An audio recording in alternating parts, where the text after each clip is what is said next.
Hi, I'm Shin from Gourmet Shin. Today I'm going to show you how to make sushi vinegar. So first, you need 3 ingredients: rice vinegar, sugar, and salt.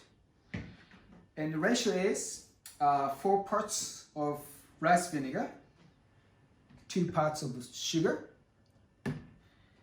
and 0.5 salt.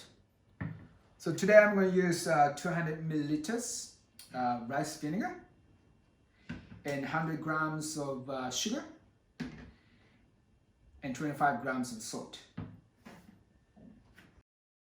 And now I'm going to put all these ingredients into the pot.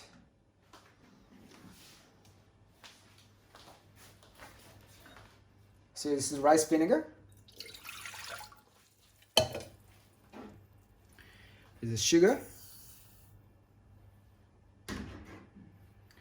And salt. So put the fire on. It's a medium heat. You don't want to boil off.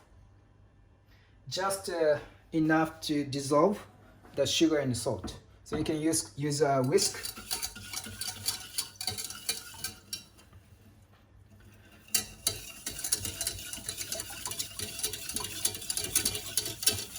When it dissolved, the liquid becomes clear. So that's the sign.